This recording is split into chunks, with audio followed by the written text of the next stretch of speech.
afternoon, Amundson's class. Good afternoon, Mr. Rogers. All right, here we go. Negative numbers. Can you work? Or when you are below 0, what should you always use? A number line. When you're below 0, you should always use a number line. Okay, on the count of 3, what's an integer? 1, 2, 3.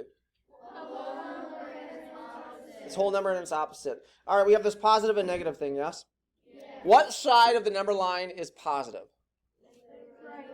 Say that again. Right. The right side. What side of the number line is negative?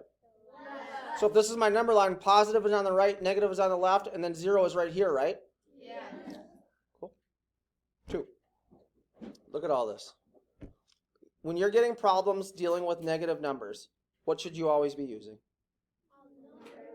Say again? Can you draw your own number line? Yeah. You certainly can draw your own number line. Could you draw your own number line and like skip numbers? Yeah, we've done a lot of that this year too. Okay, number 3.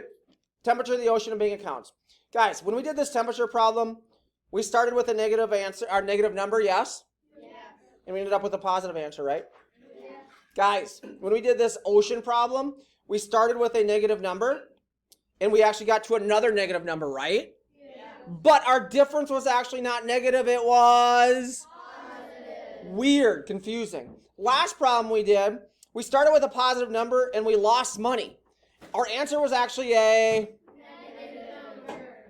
How do we know what's what? How do we know what kind of answer the problem is looking for, Ritvik? You have to read the problem, you have to reread it, you have to put it in your own words. Yeah, reread it, put it in your own words. In other words, understand what the problem's asking before you even start solving, right? Yeah. Make sense?